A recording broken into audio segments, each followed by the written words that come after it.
안녕하세요. 오늘도 묵상의 자리에 나온 우리 늘 찬양 성도님들을 예수님의 이름으로 사랑하고 축복합니다.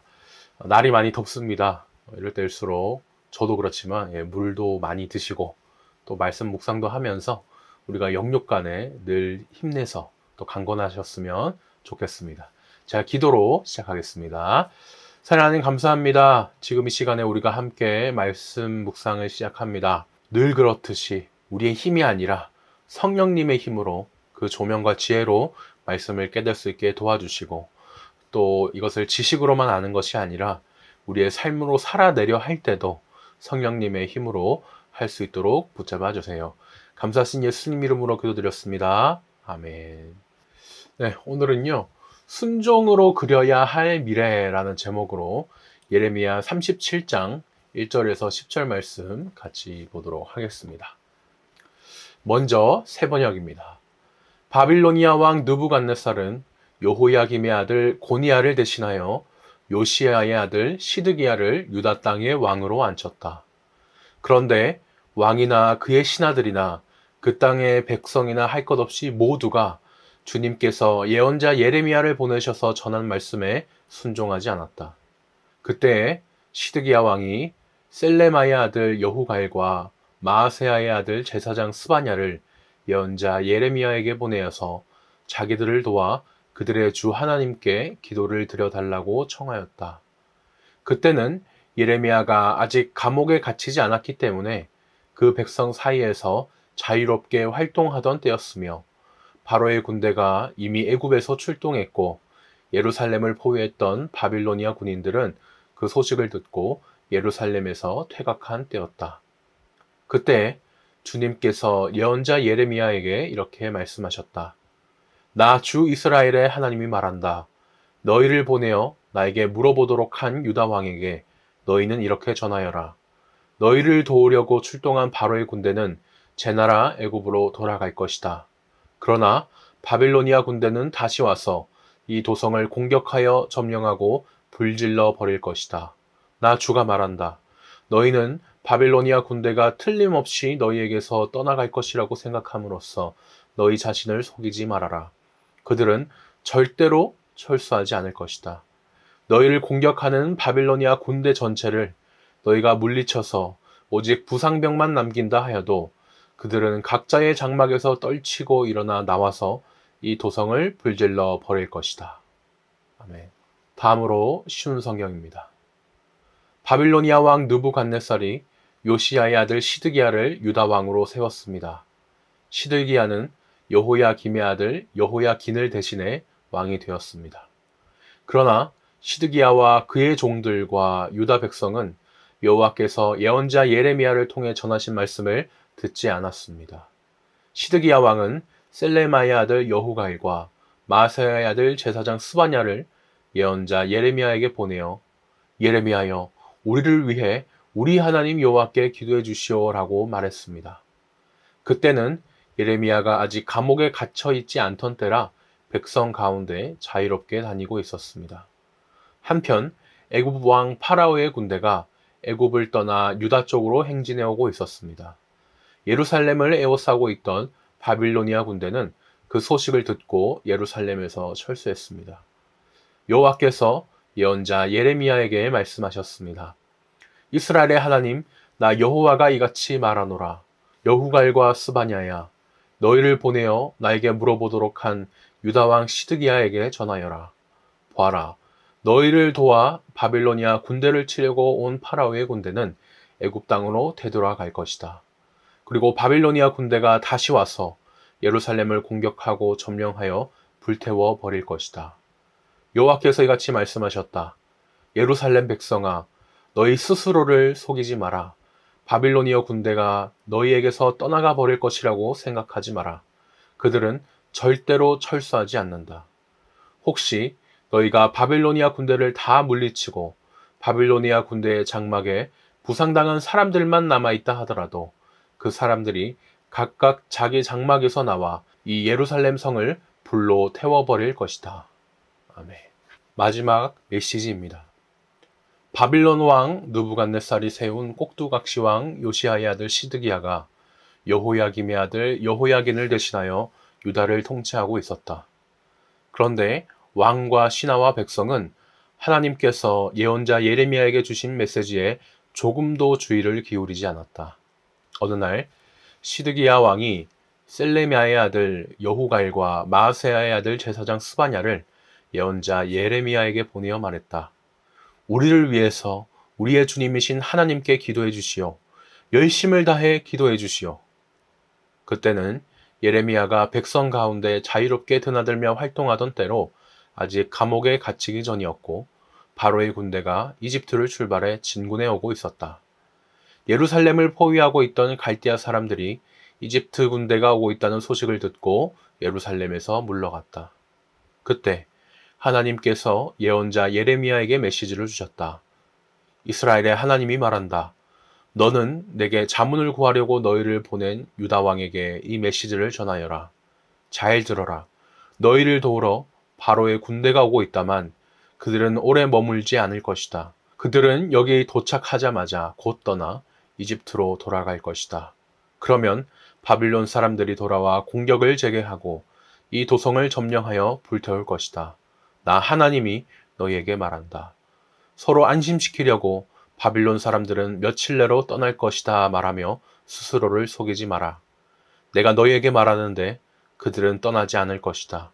설령 너희가 갈대아 공격 부대를 모두 격퇴시켜 그들 진영에 부상병들만 남더라도 그들이 일어나 이 도성을 불태워 버릴 것이다.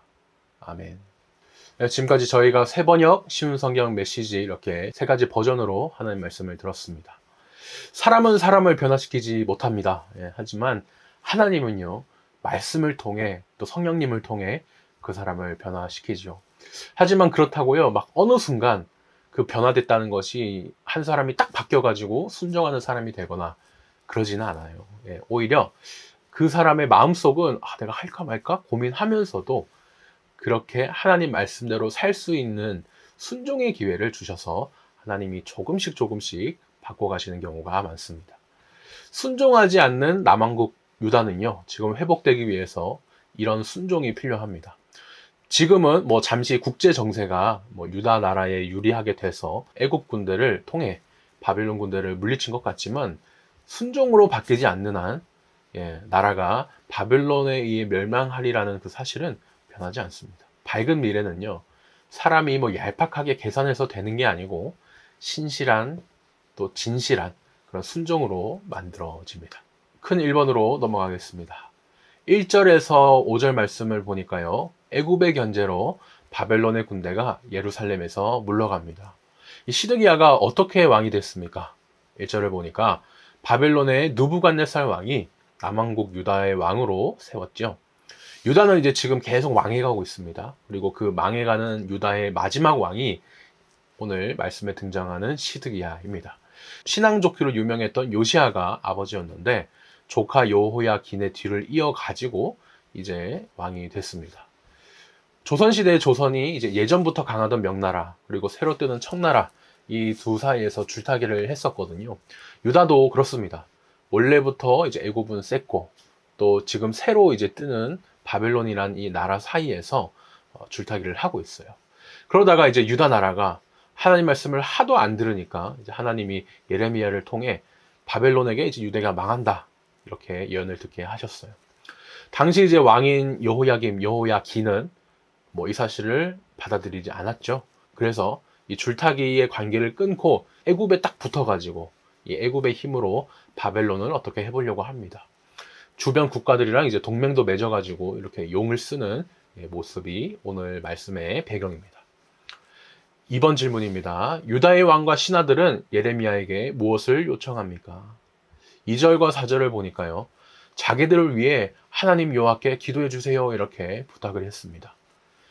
자기들이 할 건 안 하면서 받을 것만 받고 싶은 그런 욕심 가득한 모습입니다. 하나님을 내가 사랑하며 모시는 분이 아니고 내 소원을 이뤄주는 도깨비 방망이처럼 만들어 버렸어요. 내가 하나님 뜻에 순종을 해야 되는데 하나님이 내 뜻에 순종하세요 이런 모습이 지금 이제 유다 왕과 신하들의 모습입니다. 가끔씩 이제 이런 사람들이요, 근데 찬 믿음을 가진 사람들보다 더 크게 하나님을 찾는 것처럼 보일 때가 있거든요. 근데 그것도 정말 뭐 하나님을 사랑해서 그렇게 찾는 게 아니죠. 그 사람들은 그냥 자기 소원을 이루고 싶은 욕심이 너무 크니까 겉으로 보기에 그냥 더 크게 막 신실해 보이고 아니면 더 크게 부르짖는 것처럼 그렇게 보일 뿐이에요. 우리 마음은 하나님이 아시기 때문에 하나님께서 우리가 겉으로 막 얼마나 이렇게 부르짖냐 이런 걸 보시기보다 얼마냐 하나님을 사랑하시냐 그거를 우리 하나님은 봐주시고 계십니다. 3번 질문입니다. 바벨론의 군대가 예루살렘에 대한 포위를 풀고 물러난 이유는 무엇입니까? 5절을 보니까 애굽에서 군대가 출동했다는 소식을 듣고 바벨론 군대가 싸우지 않기 위해 철수를 합니다. 바벨론은요, 이 유다 나라에 쳐들어와가지고 선왕을 포로로 이미 끌고 갔죠. 그러고 나서 이제 시드기야를 꼭두각시 왕으로 세웁니다. 그리고 돌아가죠.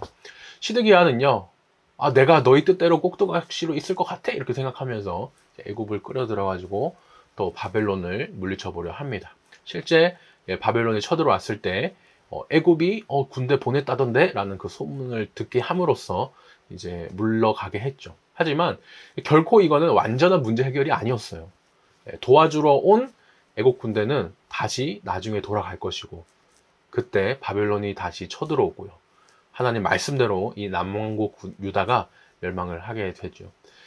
그냥 좋게 이렇게 망한 것도 아니고 까불다가 더 망했으니까 자비도 없이 정말 처절하게 그렇게 패배하고 멸망하게 됩니다. 하나님 대신 이런 사람의 생각과 방법이 참 이 시드기야 왕의 최후를 더 처참하게 만들었습니다. 나눔 1번입니다. 유다의 왕과 신하들은 하나님의 말씀은 듣지 않으면서 하나님의 도움은 얻고 싶어 했습니다. 우리가 어떻게 해야 될까요? 함께 생각해 봤으면 좋겠습니다. 두 번째 나눔입니다. 유다는 하나님의 말씀을 외면하고 외교적 줄타기로 살 길을 이제 도모했습니다. 그러다 결국 패망을 했죠. 어려움에 직면했을 때 우리가 주로 선택하는 해결 방식은 무엇인가요? 한번 생각해 보면 좋겠습니다. 큰 2번에서는요, 6절에서 10절을 보니 하나님이 유다의 멸망을 예고하십니다. 하나님은요, 이스라엘을 도우러 나온 애굽에 대해 무엇을 말씀하시나요? 7절을 보니까 자기 땅으로 돌아간다 라고 얘기를 하십니다. 애굽이 남왕국 유다가 부탁하니까 군대를 보내서 도와주긴 했습니다. 하지만 그렇다고 계속 그 유다 나라에 있을 수는 없죠. 자기 나라도 아니고 거기 있는 군인들도 결국 자기네 고향 나라에 돌아와야 될 거 아닙니까? 결국에 이런 방법은 일시적인 방법에 불과했고 영원히 자기와 함께 지내주시는 하나님을 붙드는 게 참된 방법이었는데 이 방법을 저버렸습니다. 이 땅에 잠깐 있다 사라지는 그런 거 말고 우리는 영원한 이 하나님을 붙잡아야겠습니다. 2번입니다. 하나님은 예루살렘 성에 무엇을 말씀하십니까? 8절을 보니 바벨론 사람들이 다시 와서 성을 쳐서 빼앗아 불살을 것이다 라고 얘기를 합니다. 하나님은 바벨론을 통해 많은 나라를 심판하셨고요. 그리고 성경은 바벨론을 하나님의 칼이라고 이렇게 부릅니다. 그 칼을 맞은 사람에는 죄를 지은 유다 왕국이 포함됐고요. 나중에는 애굽도 이렇게 맞게 됩니다. 하나님이 분명히 이렇게 말씀하셨는데도 유다는 나중에 망할 애굽까지 이렇게 끌어들이면서 하나님의 뜻에 맞섰던 겁니다. 참 결국 이 바벨론의 화만 더 돋우면서 자비 없이 철저히 나라가 망하게 되는 모습에 이르죠. 그러니까 병원 이런 것들이 늦게 가면 갈수록 나중에 건강과 치료비가 막 더 나온다는 말이 있죠. 하나님 없는 사람의 방법들은 지금 잠깐은 좋은 것 같지만 하나님께 돌아가는 게 늦어지면 늦어질수록 결국에는 더 악하게, 더 심하게 상황이 악화될 뿐입니다. 3번입니다. 유다가 스스로 속인 말은 무엇이고 실제 현실은 무엇입니까? 9절과 10절을 보니까 유다는 바벨론 군대가 반드시 우리를 떠나리라 이렇게 거짓말을 했지만 실제로는 떠나지 않았습니다. 세상을 만들고 다스리시는 하나님이 안 떠난다 그랬거든요. 근데 유다 자기들이 뭐라고 떠난다고 그렇게 거짓말을 합니까? 사람의 생각에는 무조건 안 된다 그렇게 하는 것도 하나님이 하시면 되지요. 또 반대로 사람은 무조건 된다 라고 했지만 하나님이 안 된다 하시면 안 됩니다. 우리의 이 모든 기준이 당연히 하나님이 되시기를 소망합니다. 이제 기도 나눔입니다. 나의 삶에 있어서는요, 마음의 순종함으로 밝고 희망찬 미래를 맞이하게 해주세요라고 기도하여 주시고, 또 우리 늘 찬양 교회에 있어서는 상황에 속지 않고, 내가 지금 상황을 보니 뭐 이렇게 될 것 같은데 저렇게 갈 것 같은데 사람의 생각으로 하기 마련이거든요. 근데 그런 사람이 보는 상황에 속지 않고 진실을 분별하는 우리 교회가 되게 해달라고 기도하셨으면 좋겠습니다. 네, 오늘 묵상은 여기까지고요. 이번 한 주도 영육간의 강건한 한 주가 되시기를 예수님의 이름으로 축복하면서 우리 주님 부활하신 복된 주일날 뵙겠습니다.